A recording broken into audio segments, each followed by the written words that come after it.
Ser pai é ser como Noé, é proteger e preservar sua família com seu grande exemplo de obediência a Deus. Ser pai é ser como Abraão, é mostrar ao seu filho que a fé e a dependência de Deus são essenciais. Ser pai é ser como José e ensinar aos filhos o que é perdão a partir do próprio exemplo. Ser pai é ser como Davi, é reconhecer suas falhas diante de seus filhos e aprender com seus erros. Ser pai é ser como o próprio Deus, não cansar dos nossos recomeços e estar sempre pronto para perdoar e receber o filho pródigo. Como Igreja Batista Conde, queremos neste dia louvar a Deus por cada um dos nossos pais e lembrá-los como são especiais demais para cada um de nós. Muito obrigado por todo o amor e cuidado. Muito obrigado por ser nossos pais. Muito obrigado por ser nossos pais.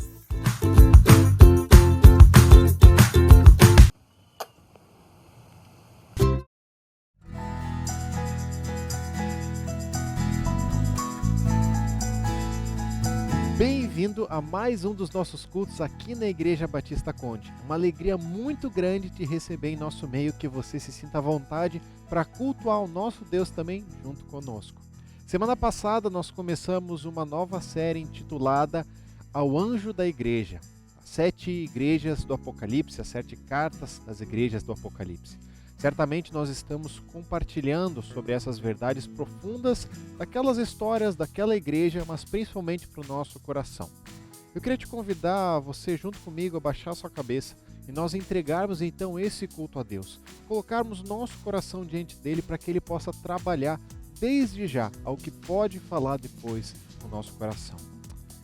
Obrigado, Deus, porque o Senhor tem nos dado esse dia, o Senhor tem nos dado a tua presença durante essa semana. Nós começamos então estudando sobre esse tema das cartas em Apocalipse, como são verdades profundas, verdades que foram de igrejas há tanto tempo atrás, mas que hoje também representam o que nós temos de dificuldade nas nossas igrejas, na nossa igreja.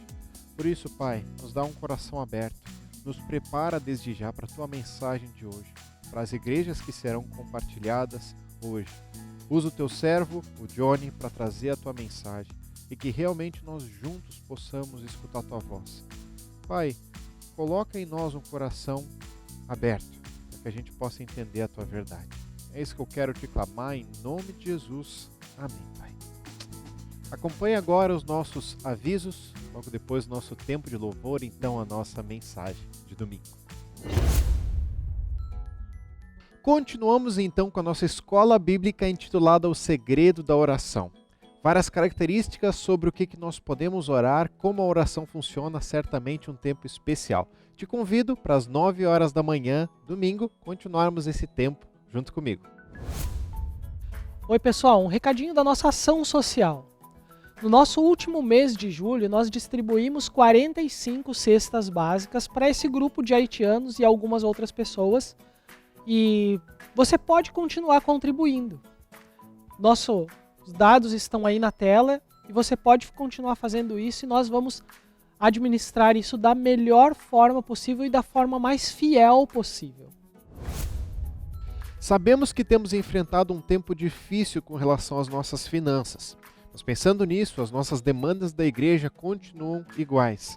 Portanto, eu queria te convidar, junto comigo, nós sermos fiéis ao que Deus tem colocado em nosso coração com relação a ofertas, as demandas que estão ao nosso redor, entendendo também que nós também podemos abençoar outros irmãos da nossa igreja através desses valores também. Por isso, acompanhe os dados bancários que nós temos como igreja, que você possa ser fiel ao que Deus tem colocado no seu coração. Oi gente, que saudade de estarmos todos juntos no mesmo ambiente, não é mesmo? Cantar todos juntos, cantar a uma voz, com a banda tocando, ouvindo a pessoa do lado, dos bancos de trás. É muito legal isso, né? É muito melhor. Pois é, esse é o louvor comunitário que a gente fala, né? Que é quando a gente traz a nossa experiência de louvor individual da semana, ou de algum dia, de alguns dias específicos, para um encontro específico com todo mundo, com um grupo de pessoas, que a gente pode compartilhar sobre esse louvor, sobre essas obras que Deus faz nas nossas vidas, e a gente pode dessa forma elogiar esse Deus, engrandecer a esse Deus que faz tudo por nós. Esse é o louvor comunitário que a gente tem quando está junto. Mas agora eu quero falar sobre o louvor individual. Nesses cultos que agora são gravados, ou mesmo em cultos que são lives, que a gente pode acompanhar cada um da sua casa, não estamos no mesmo ambiente, a gente até tem músicas, não tem? A gente pode louvar a Deus, a gente pode cantar. A gente tem músicas que nos inspiram, a gente chama de músicas de inspiração, né? Elas nos inspiram a dar um passo em direção a uma decisão que a gente tomou, a gente se mover em direção a Cristo. Essas músicas às vezes nos ajudam, elas nos tocam lá profundamente e a gente decide, tá bem, eu vou caminhar na direção de Jesus, eu vou deixar para trás isso que está trabalhando. Enfim, músicas que nos inspiram. Tem as músicas de louvor, de adoração, de elogio a Deus também. Tem músicas que nos lembram dos atributos. Mas quando a gente está em casa, muitas vezes a gente não tem a necessidade de ter as músicas para cantar, apesar de a gente ter esse recurso também, músicas gravadas para a gente ouvir, para cantar, para elogiar o nosso Deus também. Mas enquanto a gente não faz isso, eu quero te desafiar a adorar a Deus de uma forma diferente. Tem uma frase que eu gosto muito do John Stott, que ele diz assim: o verdadeiro conhecimento de Deus sempre nos levará à adoração. O que ele quer dizer com isso? O verdadeiro conhecimento de Deus. Quando eu conheço a Deus, quando eu conheço os atributos dele, quando eu conheço quem ele é realmente, à medida que eu vou conhecendo mais e mais, isso produz adoração. Quando eu reconheço que ele é bom, fiel, misericordioso, gracioso, que ele é eterno, e isso faz diferença na minha vida, eu começo a adorá-lo mais e mais. Mas como fazer isso? Quero dar algumas dicas, quero sugerir que tu faças isso também, que isso se torne um hábito também. Nos teus momentos com Deus, nesse momento que tu tem de oração, de leitura da palavra. Quem sabe começa escolhendo um atributo. Falar, por exemplo, sobre a bondade. Deus é bom, o Senhor é bom. Onde é que a Bíblia fala sobre isso? Eu procuro lá na Bíblia, o Senhor é bom, o seu amor dura para sempre. O Senhor é bom, sua misericórdia dura para sempre. São alguns salmos que dizem isso. Tem histórias em que Deus se mostrou bondoso com as pessoas. Essas histórias, elas me fazem entender que Deus é sempre bom, Deus é bom hoje, Deus foi bom ontem. Deus vai ser bom amanhã e depois de amanhã, semana que vem, mês que vem, ano que vem. Eternamente Deus é bom. Que diferença isso faz na minha vida? Quando é que eu percebo que Deus foi bom na minha vida? Alguns fatos, alguns marcos da minha vida que eu pude ver a bondade de Deus. Isso gera para mim gratidão e eu vou reconhecendo para Ele e elogiando e adorando a Ele, porque Ele é bom. Isso é apenas um atributo. Tantos outros que a gente tem para adorar a Ele por isso. Por isso, não tem como fazer isso sem conhecer. Sem conhecer na palavra, quem sabe algum livro mais específico de teologia, porque é ali que a gente conhece os atributos dele e a gente mais e mais admira a Deus. Te convido a experimentar isso nos teus momentos individuais com Deus. Vai perceber como isso vai tornar mais rico a nossa comunidade, nosso louvor comunitário quando nós pudermos nos encontrar de novo. Vai ser muito mais rico. Eu quero te desafiar então, nós vamos conversar mais sobre isso nos outros cultos também, mas eu quero te desafiar agora. Enquanto a gente canta a próxima música, que vai nos lembrar de alguns atributos, louva Ele, lembra dos momentos em que Deus foi bom, pratica isso, exercita essa adoração, exercita o teu louvor a Deus, teu louvor individual, não depende de mais ninguém, é tu e Deus. Vamos louvar a Deus juntos?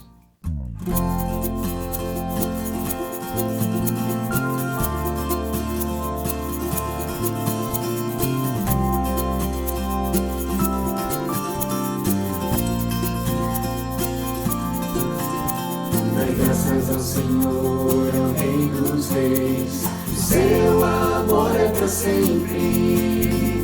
O Senhor é bom, Deus supremo é, o seu amor é para sempre. Louvai ao Rei,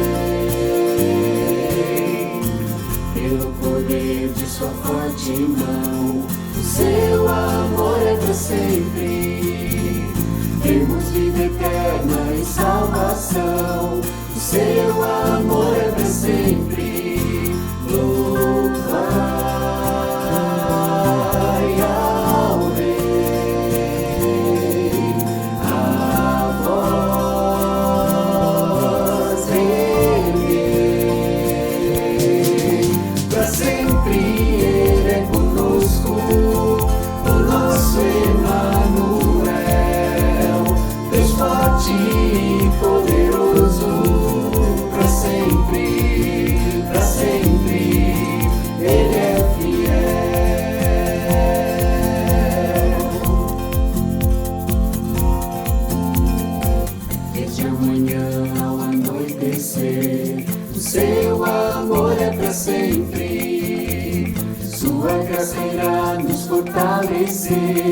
o seu amor é para sempre. Louvai ao Rei, a voz dele, para sempre Ele é conosco, o nosso Emmanuel, Deus forte e poderoso, para sempre, para sempre, para sempre Ele é conosco, o nosso Emmanuel, Deus forte e poderoso, para sempre, para sempre, Ele é fiel.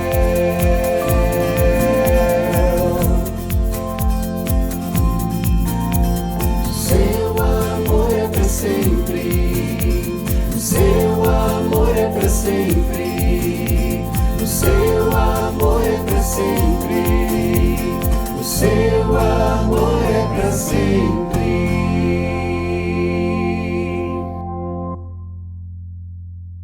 Bom dia! Nós estamos dando sequência, então, à nossa série de mensagens sobre as 7 cartas do Apocalipse, ao anjo da igreja. E hoje, nessa manhã, nesse dia, se você está nos ouvindo pela manhã, ou à tarde, ou à noite, eu quero dar sequência, então, a essa mensagem, falando hoje de 2 igrejas para nós, Esmirna e Filadélfia. E eu quero chamar essa mensagem de hoje de exemplos a serem seguidos. Nós vamos olhar para essas 2 igrejas e retirar delas exemplos para a nossa igreja, para a nossa vida como comunidade de fé. Então, igrejas de Esmirna e Filadélfia, exemplos a serem seguidos. Um dos temas que eu mais gosto dentro da teologia é crescimento de igreja. Muito do que diz respeito a como a igreja cresce, como a igreja se desenvolve, como a igreja se move, como a igreja se estrutura, isso me atrai bastante. Talvez um pouco pela minha veia de gestão e administração de empresas, por muitos anos eu trabalhei nisso, eu vá um pouquinho para esse lado. Mas os exemplos que nós vamos ver hoje, os exemplos citados e visto nessa igreja, nessas 2 igrejas, eles são primorosos e eles são fundamentais para a construção do conhecimento e para basear o nosso entendimento, além de nos inspirar na prática das boas obras. E é só olharmos para as palavras do apóstolo Paulo, quando ele diz: sejam meus imitadores assim como eu sou de Cristo. 1 Coríntios 11, 1. Mesmo assim, olhando para os bons exemplos como esse do apóstolo Paulo, nós não podemos desprezar os exemplos não tão bons assim, ou os exemplos ruins. Se eu fizer a seguinte pergunta: quem são as nossas referências hoje? Quem são os nossos exemplos nos dias de hoje? Talvez para alguém que canta, um bom cantor, uma pessoa que atinja notas extremamente difíceis de alcançar, esse vai se tornar a referência dessa pessoa. Para alguém que gosta de futebol, um bom jogador vai se tornar a referência dele. Para um empresário, talvez um case de sucesso vá ser um exemplo a ser seguido. Mas e quando nós tratamos da igreja? Quando nós tratamos da nossa igreja? Quem são as nossas referências? Quais são as nossas referências? Quem são os nossos exemplos? Das 7 cartas escritas para essas igrejas em Apocalipse, apenas 2 foram elogiadas: Esmirna e Filadélfia. E a grande pergunta que vai nortear toda a nossa manhã, todo esse texto, os 2 textos que nós vamos ver hoje, é a seguinte: como essas 2 igrejas, Esmirna e Filadélfia, elas podem ser exemplos para nós hoje. Hoje, agora. Como essas 2 igrejas podem ser exemplos para nós hoje. E eu quero começar com Esmirna. E para isso, abra sua Bíblia em Apocalipse, capítulo 2, e nós vamos ler dos versículos 8 até 11. Nós vamos ver Esmirna como a igreja sofredora, a igreja que estava sofrendo, a igreja que estava dolorida. Apocalipse 2, do 8 ao 11. João começa escrevendo assim: ao anjo da igreja em Esmirna, escreva: essas são as palavras daquele que é o primeiro e o último, que morreu e tornou a viver. Conheço as suas aflições e a sua pobreza, mas você é rico.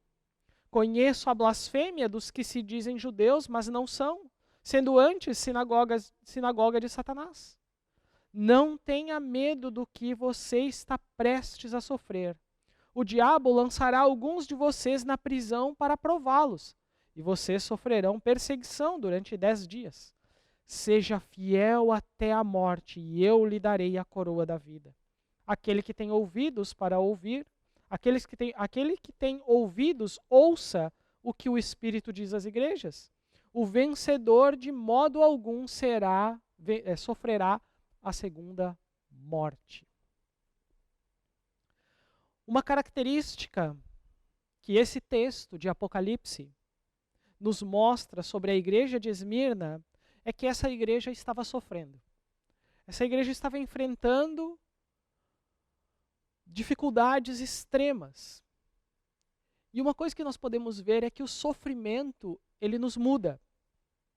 Ele expõe aquilo que existe no mais profundo e escondido do nosso coração.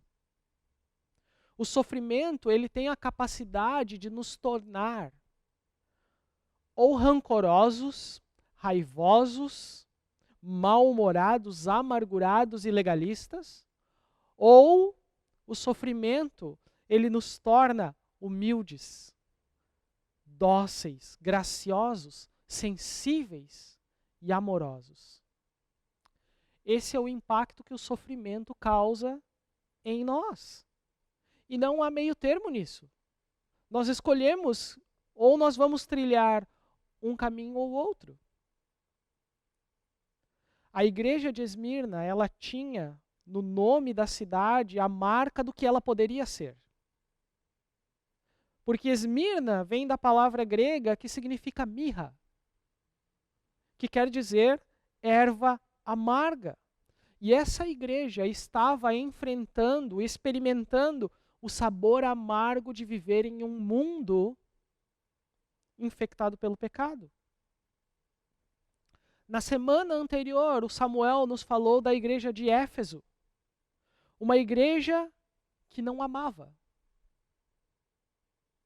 Por outro lado, a igreja de Esmirna estava enfrentando sofrimento porque amava o Senhor, porque amava Jesus e demonstrava isso sofrendo por Ele. Se nós nos dispusermos a viver pelos padrões estabelecidos por Deus, em um mundo que caminha na direção contrária a Deus, nós vamos sofrer. Nós vamos sofrer. Porque o mundo, ele vai na contramão do cristão. O mundo não vai na mesma direção que o cristão vai. O cristão vai na direção contrária ao mundo. E Esmirna entendia bem o que era sofrer por causa de Cristo. A perseguição que Esmirna estava enfrentando, a pobreza que eles estavam sendo sujeitados, a alma deles estava ferida. Mas Esmirna era uma igreja fiel, que não cedeu às tentações do mundo, nem às pressões que o mundo estava exercendo sobre ela. E olha que o mundo exerceu pressões fortíssimas sobre essa igreja, sobre a igreja de Esmirna, para que ela cedesse. Conseguem imaginar isso? Vocês conseguem imaginar o que era o que e pelo que Esmirna estava passando? Você consegue perceber como esse exemplo de Esmirna é precioso para nós? Porque o mundo também exerce uma pressão sobre nós, sobre o cristão. O mundo exerce uma pressão constante sobre o crente, hoje. E como o mundo faz isso? Como o mundo exerce pressão sobre nós? O mundo nos pressiona a sermos amargos diante do sofrimento. O mundo nos pressiona a sermos vingativos, raivosos diante do sofrimento. O mundo nos pressiona a nos voltarmos contra Deus quando nós estamos sofrendo, a fazer algumas perguntas do tipo: por que isso está acontecendo comigo, Deus? Por que esse resultado desse exame agora? Justo nesse momento da minha vida? Por que essa doença agora?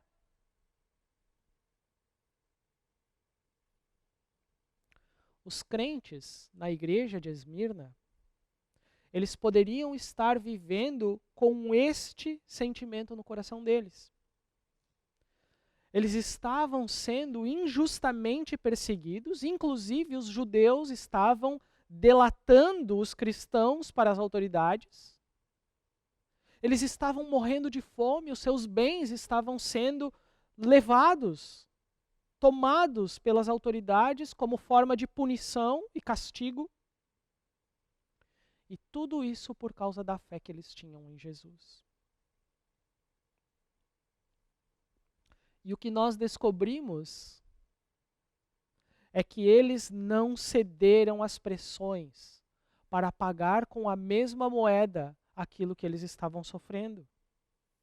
Para se tornarem amargos, irados. A igreja de Esmirna, ela nos ensina, ela nos faz lembrar e ver os ensinamentos de Jesus em João 16, versículo 33, quando Jesus diz assim: eu lhes disse essas coisas para que em mim, vocês tenham paz. No mundo, vocês terão aflições. Contudo, tenham ânimo. Eu venci o mundo. Aflições essas que seriam de todo tipo, privações, perseguições, doenças, fome. Mas Jesus aqui está dizendo que é possível ter nele paz, mesmo passando por todas essas aflições. E com bom ânimo, nós vencemos o mundo. Esmirna também nos lembra dos ensinamentos de Paulo a Timóteo, quando Paulo escreve, dizendo: de fato, todos aqueles que desejam viver piedosamente em Cristo Jesus serão perseguidos. Serão perseguidos. 2 Timóteo 3, versículo 12. Se na igreja de Éfeso faltava amor, em Esmirna a marca evidente era o amor por Cristo. Porque a disposição em sofrer prova que o amor que Esmirna tinha por Jesus era verdadeiro. Esmirna amava a Deus. E porque Esmirna amava a Deus, é que ela continuava perseverando, continuava resistindo. Aí Jesus olha para essa igreja, olha para o sofrimento, olha para como essa igreja está, tendo seus bens confiscados, sua liberdade sendo retirada, suas famílias sendo separadas, pais sendo retirados da presença dos filhos e lançados na prisão. Jesus olha para essa igreja e diz, no versículo 9 e versículo 10, conheço as suas aflições e a sua pobreza. Mas você é rico. Conheço a blasfêmia dos que se dizem judeus, mas não são, sendo anti-sinagoga de Satanás. Não tenha medo do que você está prestes a sofrer. O diabo lançará alguns de vocês na prisão para prová-los e vocês sofrerão perseguição durante 10 dias. Seja fiel até a morte e eu lhe darei a coroa da vida. Essas são as palavras de Jesus para essa igreja. Ah, como nós precisamos, como o nosso cristianismo atual está carente de irmãos dispostos a sofrer por amor, a serem sofredores amorosos. Observem isso. Observem no nosso meio isso. Eu desafio vocês a observarem no nosso meio. Ou o sofrimento nos torna dóceis e amáveis, ou o sofrimento nos torna amargos, raivosos, rancorosos. Nós precisamos de crentes que estejam dispostos a viver o Evangelho como ele realmente é. O mundo olha para nós, o mundo olha para a igreja hoje e quer ver e ouvir algo diferente do que ele é. Quer enxergar algo diferente do que ele enxerga nele mesmo. O mundo olha para nós em busca de exemplos, procurando encontrar em nós sal e luz. Mas, infelizmente, o evangelho que nós ouvimos ser pregado por algumas igrejas hoje é como o evangelho da prosperidade. Não são bons exemplos. Uma coisa que o evangelho da prosperidade nos mostra é como ele é mentiroso. John Piper, ele diz o seguinte quando compara o evangelho verdadeiro com o evangelho falso da prosperidade. Abre aspas para John Piper. Ele diz assim: o que há nos cristãos que faz deles sal da terra e luz do mundo? Não são as riquezas, não é a prosperidade. O desejo por riquezas e a busca por prosperidade tem o sabor e a aparência do mundo. Desejar ser rico nos faz igual ao mundo e não diferente dele. Justo no ponto onde deveríamos ter um sabor diferente, temos a mesma cobiça maliciosa que o mundo tem. Nesse caso, não oferecemos ao mundo nada diferente do que o mundo já crê. Agora, a grande tragédia da pregação da prosperidade é que uma pessoa não tem que ser convertida para abraçar a teologia da prosperidade. A pessoa precisa ser apenas gananciosa. Ficar rico em nome de Jesus não é o sal da terra ou a luz do mundo. Nisso, o mundo simplesmente vê um reflexo de si mesmo. Se eles são convertidos a isso, eles não são realmente convertidos. Eles apenas colocaram um novo nome em uma vida velha. Fecha aspas para John Piper. No Sermão do Monte, onde Jesus fala de sal da terra e luz do mundo, você já parou para identificar em que contexto Jesus está dizendo aquilo, em que contexto Jesus está falando aquilo? Olha comigo, rapidamente. Mateus 5, versículos 11 e 12. Jesus fala bem assim: bem-aventurados vocês serão quando por minha causa os insultarem, perseguirem e levantarem todo tipo de calúnia contra vocês. Alegrem-se e regozijem-se, porque é grande a recompensa de vocês nos céus. Pois, da mesma forma que perseguiram os profetas que viveram antes de vocês, da mesma forma perseguiram os profetas que viveram antes de vocês. E aí Jesus continua: vocês são o sal da terra. Vocês são a luz do mundo. Agora, como o mundo pode saborear o sal em nós e ver a luz que nós temos? Não vai ser amando as riquezas da mesma forma que o mundo ama as riquezas. Vai ser sim através da boa vontade e habilidade dos cristãos de amar os outros em meio ao sofrimento. E o texto e o tempo todo exultando, se alegrando, olhando para o alto, olhando para o nosso galardão no céu, como Jesus nos ensina. Ter alegria em meio às dificuldades, escolher ajudar os outros ao mesmo tempo que você está sofrendo, isso é salgar o mundo com o amor sobrenatural de Cristo. Isso é iluminar o mundo sombrio com a luz de Jesus.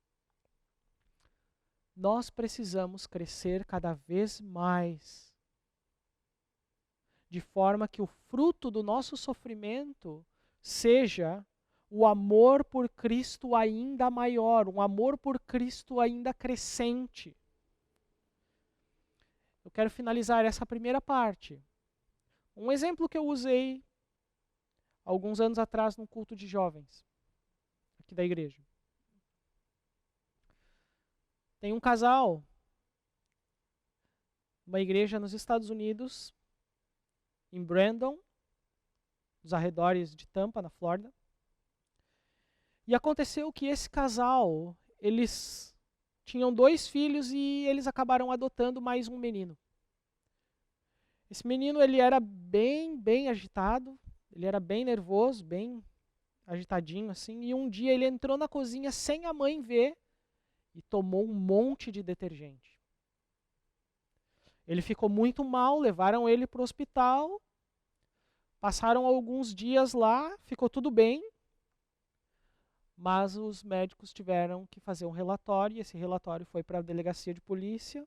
Um promotor, na época, pegou esse caso e ofereceu a denúncia. No dia da audiência, o pastor John Randall, que acompanhou a família, ele voltou para casa com o marido, porque a mãe das crianças foi sentenciada a 2 anos de prisão, e ela saiu da audiência direto para o presídio. E o pastor John Randall foi com o marido até a casa deles. O John perguntou para ele se ele gostaria que ele entrasse para comunicar às outras 2 crianças que estavam em casa, né, que a mãe não ia mais voltar para casa durante 2 anos. E o homem disse ao John que não precisava, mas que ele ia fazer isso, que esse era o trabalho dele, que ele ia fazer isso, né? E o John ficou ali parado na porta, na varanda da casa, esperando alguma coisa, ele nem sabe o que até hoje.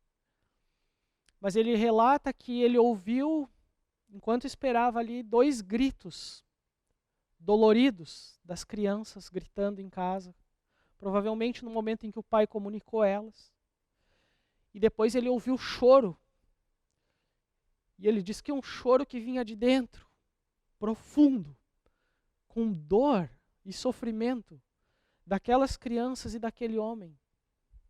Quando John pensou em entrar, ele ouviu um barulho de um violão, com acordes tocando. Era aquela família cantando, How great thou art. Quão grande é o Senhor.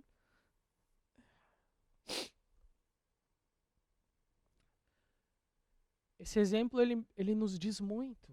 Ele nos mostra como cada um de nós deveríamos reagir diante do sofrimento de forma a salgar o mundo, a iluminar ele. Esse exemplo foi para o pastor John Randall, um grande ensinamento.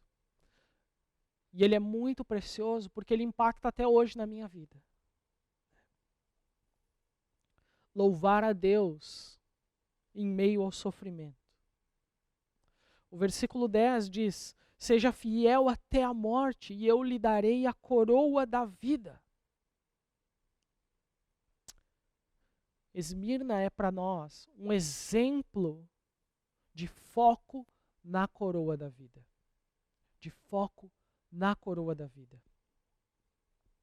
Eu quero que você olhe agora para a igreja de Filadélfia junto comigo. E nós vamos olhar para a igreja de Filadélfia e nós vamos ver uma igreja fiel. Uma igreja fiel. Vá até Apocalipse, uma página logo depois da sua Bíblia. Apocalipse 3, versículos de 7 a 13. E nós vamos ler juntos. Vamos ler somente o versículo 7 nesse momento. O versículo 7 fala assim: ao anjo da igreja em Filadélfia escreva: estas são as palavras daquele que é santo e verdadeiro, que tem a chave de Davi. O que ele abre, ninguém pode fechar, e o que ele fecha, ninguém pode abrir. O nome Filadélfia significa amor aos irmãos. E sem dúvida o amor fraternal é uma característica importante para os cristãos. Mas João inicia mostrando dois atributos de Deus logo de início: santo e verdadeiro, santidade e verdade. Isso tem um impacto significativo quando a igreja reconhece esses atributos em Cristo e crê neles. Mas quais são os impactos ao crermos em um Deus que é santo e verdadeiro? Primeiro, o diabo é o pai da mentira. E todos os outros deuses criados por homens, eles não são verdadeiros. Segundo, Cristo é santo. E o que isso significa? Ele está acima de tudo e de todos. Nele não há pecado. Ele não erra. Não existe sombra de variação. Ele não se compromete com esquemas humanos. Ele não toma lados ou partidos. Ele é santo, ele é separado, mas ao mesmo tempo, Cristo sabe o que nós sentimos e se compadece de nós, mas ele faz isso sem pecar. Terceiro, Cristo é verdadeiro. Isso significa que Cristo é real. Jesus não é uma fábula, não é um mito. Jesus não é um mártir.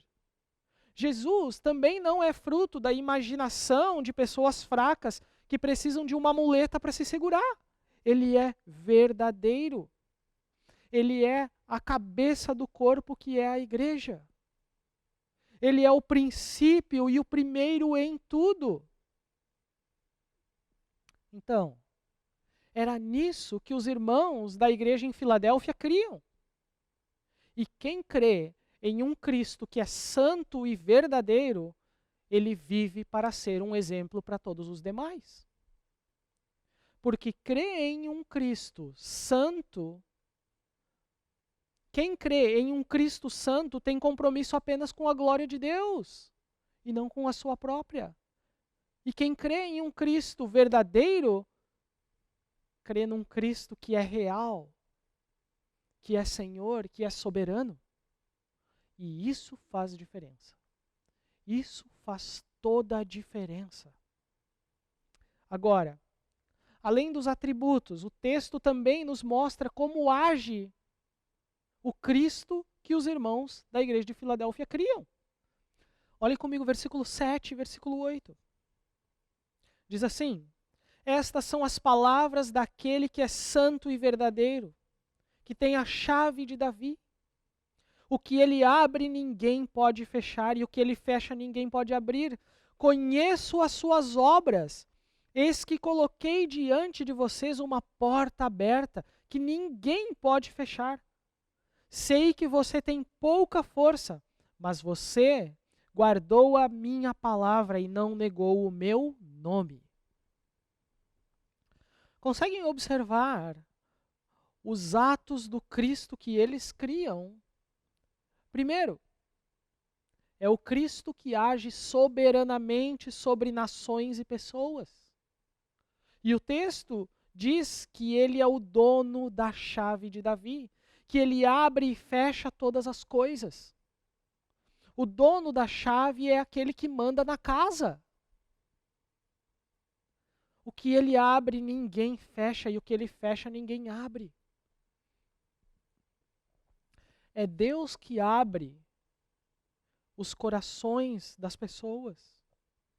Exatamente como Deus fez com Lídia, em Atos 16, versículo 14.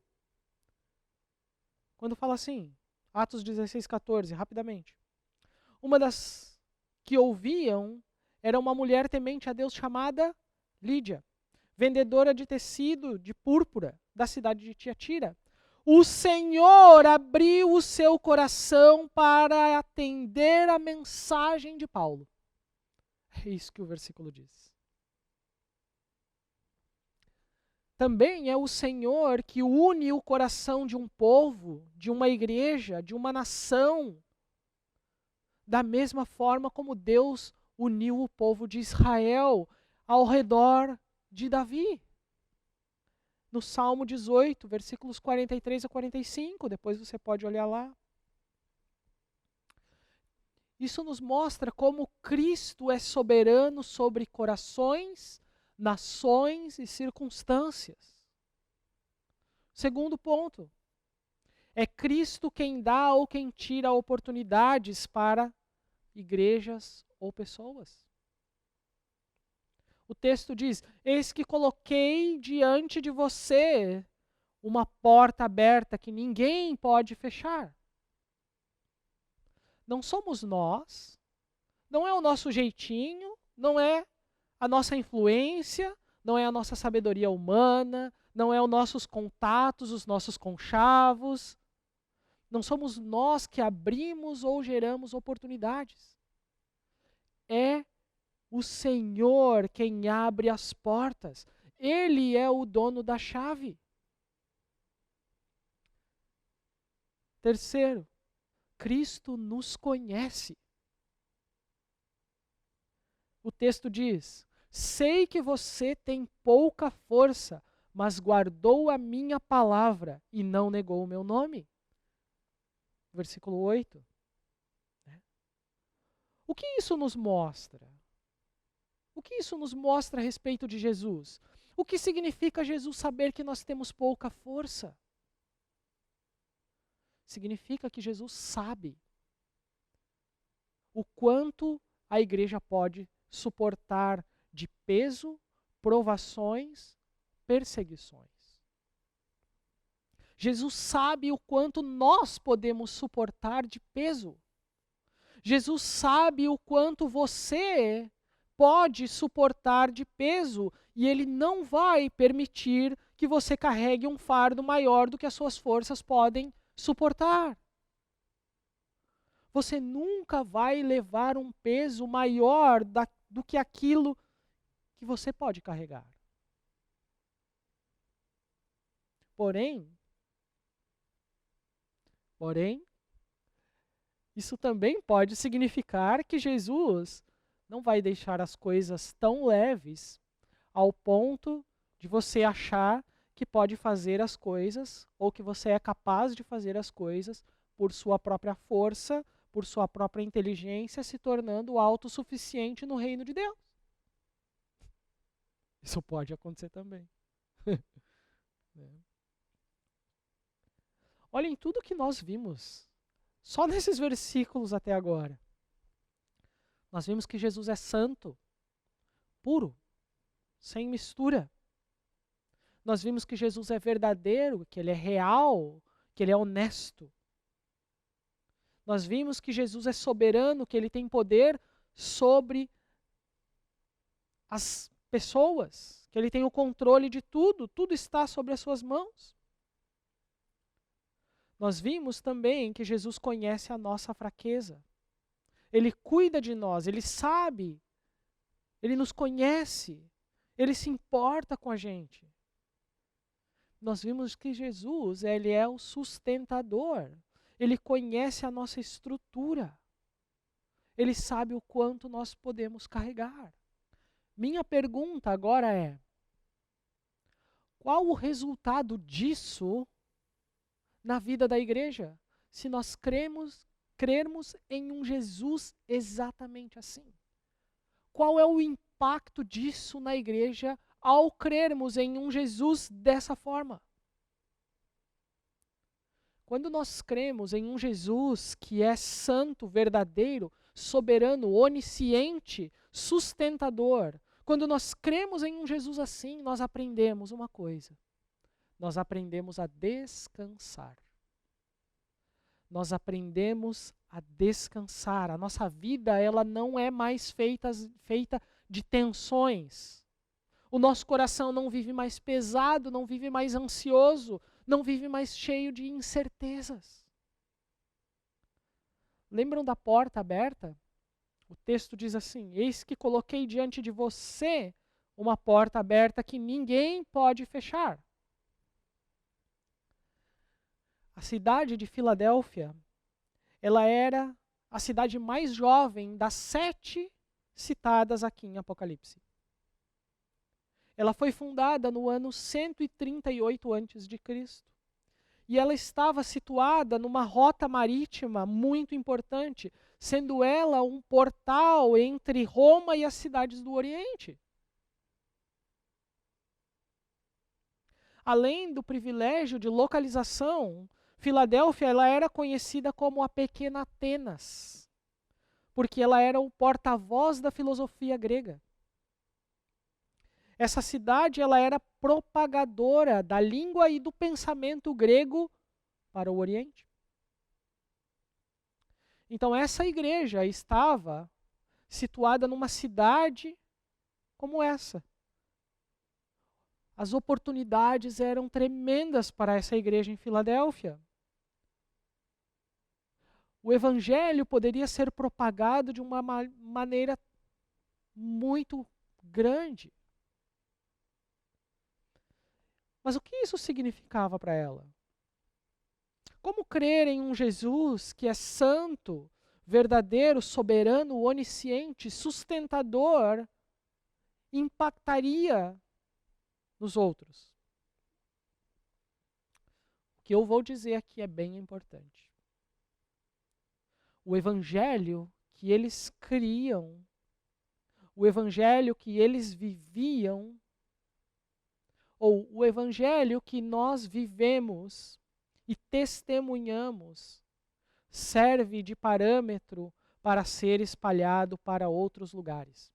No caso deles, o evangelho que eles viviam e testemunhavam, serviria de parâmetro para ser espalhado por outros lugares, mais precisamente por toda a Ásia Menor.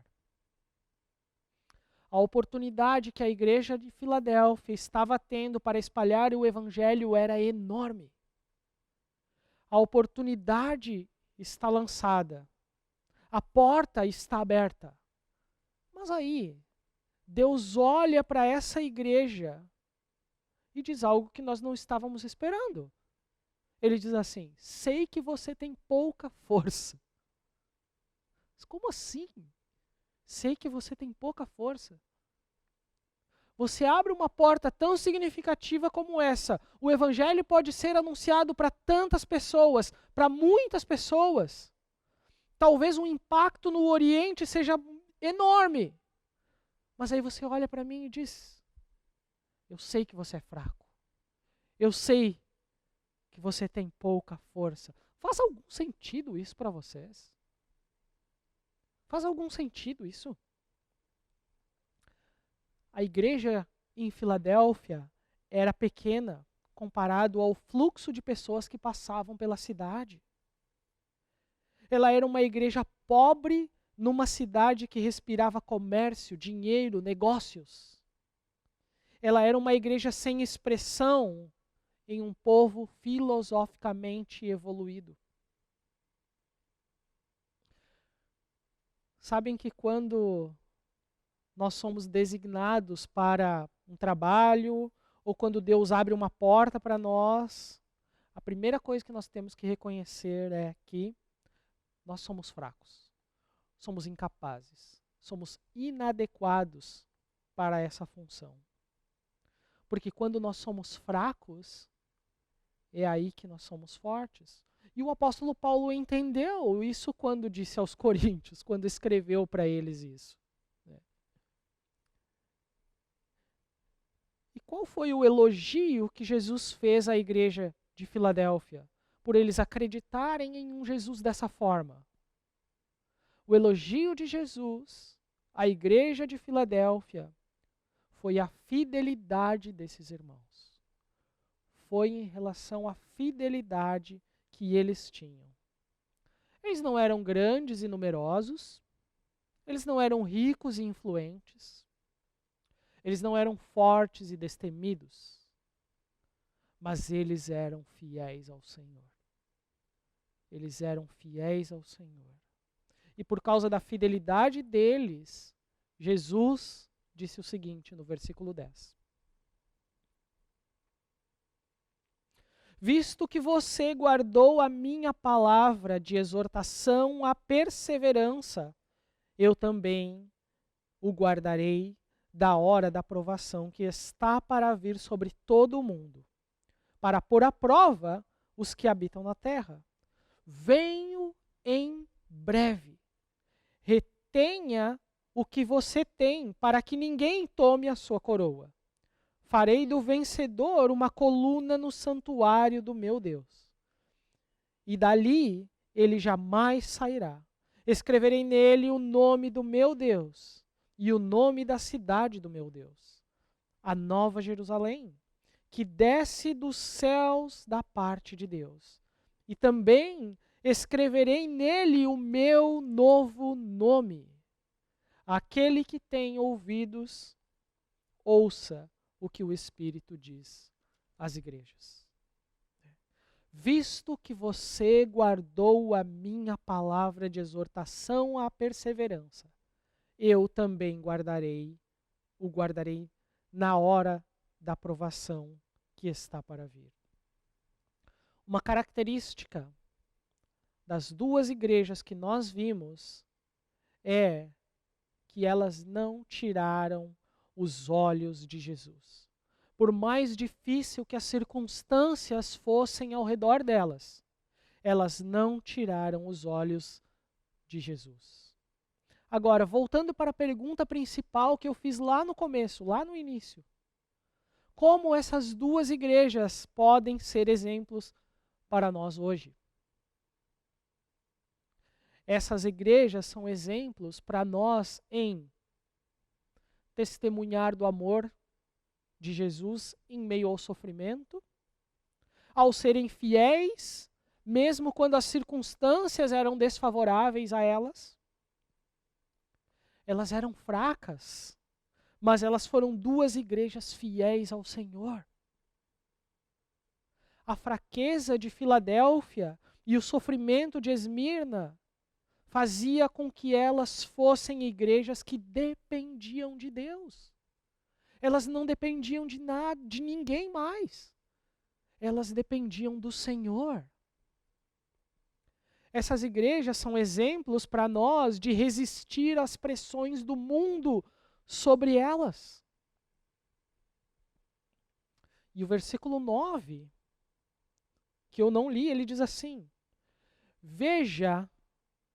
Vejam o que farei com aqueles que são sinagoga de Satanás e que se dizem judeus e não são, mas são mentirosos.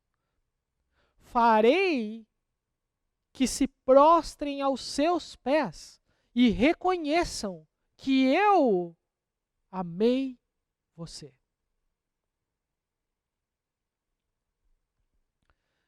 Eles haviam sofrido uma enorme perseguição, inclusive dos judeus hostis, mas eles não cederam. eles não cederam em momento algum.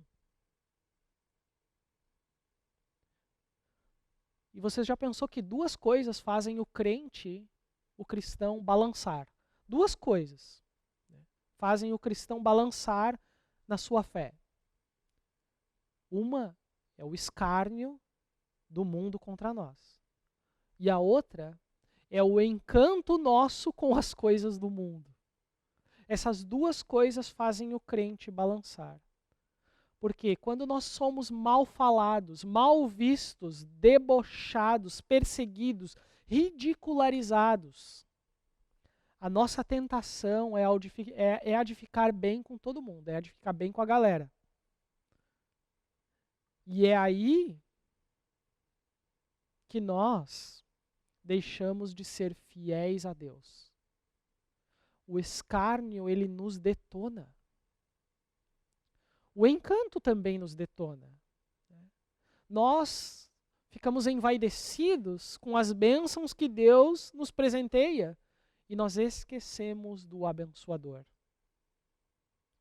Aí nós perdemos a nossa força, ficamos sujeitos à corrupção, aos conchavos, né? Fazemos alianças com quem não deve ser feita, damos um jeitinho, privilegiamos uns em detrimento de outros.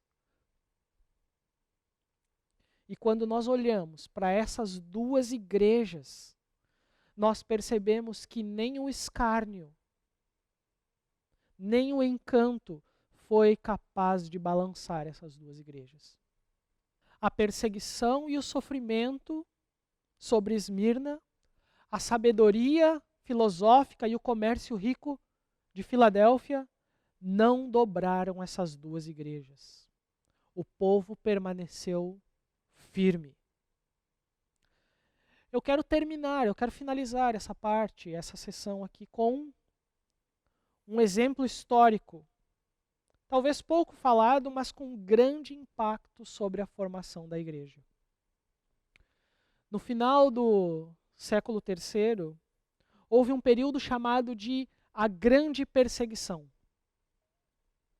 Em 284 depois de Cristo, subiu ao trono o imperador romano chamado Diocleciano. E ele governou até 305 depois de Cristo. Diocleciano, sob a influência de um de seus auxiliares, chamado Galério, ele decidiu que iria restabelecer os anos de glória de Roma.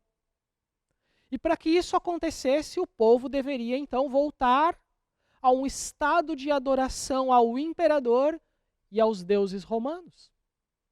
E ao que tudo indica, os cristãos, pertencentes ao exército romano, eles estavam se recusando a participar das cerimônias militares.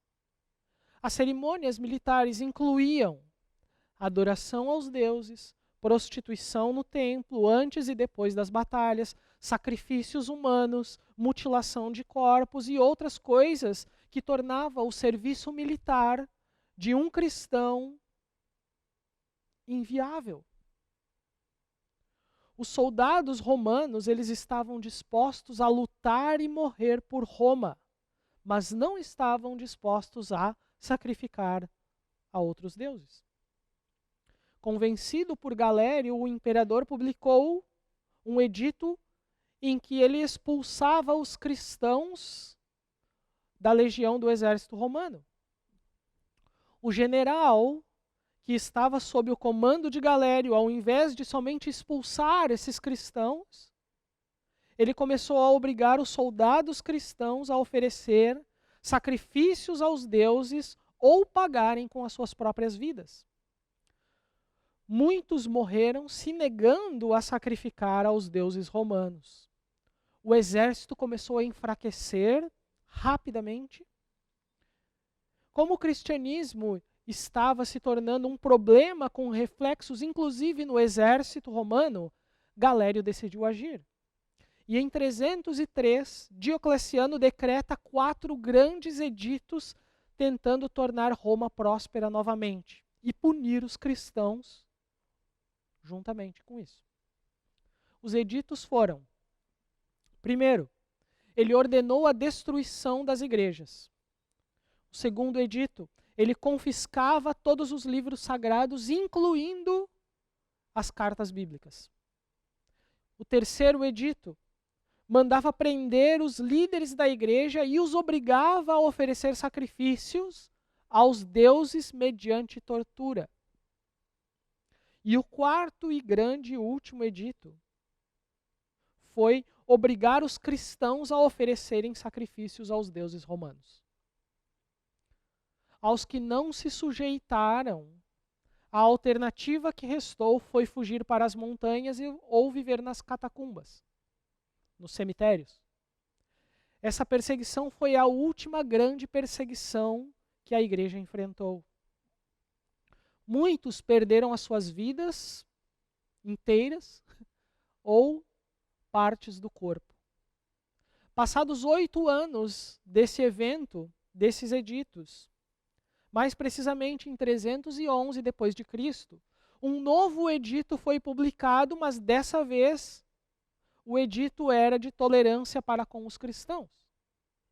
Constantino tornou a religião cristã uma religião oficial. Ela não era mais uma religião secreta. Muitas coisas mudaram para os cristãos. Abriu-se uma porta enorme para os cristãos e, ao mesmo tempo, um perigo da mesma magnitude. Por quê? A oportunidade foi grande porque se podia anunciar o evangelho sem medo, sem represália, sem castigo. Mas também o perigo foi perder a essência do cristianismo, perder a centralidade do evangelho em Jesus, perder a centralidade do evangelho em um Jesus santo, verdadeiro, soberano, onisciente, sustentador. Infelizmente, esse perigo se fez real. As pessoas que haviam fugido para as montanhas e moravam nas catacumbas começaram a retornar para as cidades. E eles começaram a sair e ver como as coisas estavam. E para as pessoas, a liberdade de poder adorar a Deus era enorme. Mas também eles ficaram muito decepcionados com os cristãos que eles começaram a ver na igreja a partir de agora. O cristianismo se tornou a religião da moda em pouco tempo. Os cultos ficaram muito superficiais e políticos. Porque, afinal de contas, muitas pessoas importantes agora faziam parte da igreja. Os cristãos que haviam fugido, eles não concordavam com a atitude dos cristãos que agora faziam parte da igreja. E eles passaram então a criar regras para ser um cristão, ao invés de serem exemplos de fidelidade a Deus. Foram criadas regras de conduta cristã para diferenciar os cristãos verdadeiros dos cristãos que eram meia boca. Agora você talvez possa estar pensando, mas o que isso tem a ver com o que nós vimos hoje? Tem tudo a ver. Nós não vamos ficar para sempre com os cultos online. Talvez nós permaneçamos com a transmissão do nosso culto presencial, mas nós não vamos ficar para sempre assistindo o culto em casa. Nós vamos voltar a ser igreja fisicamente. Nós vamos voltar ao templo, nós vamos voltar ao serviço na igreja e fora dela também. Nós vamos voltar ao convívio em sociedade, onde as nossas vidas poderão ser usadas para salgar e iluminar o mundo.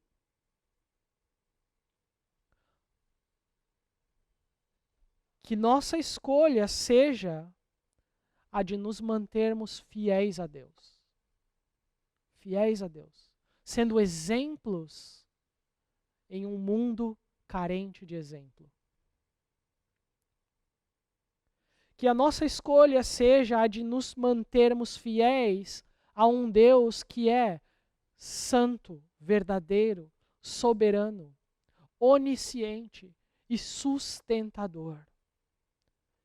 Que a nossa escolha seja a de sermos exemplos de humildade, doçura, empatia, amor, graça, sensibilidade e fidelidade.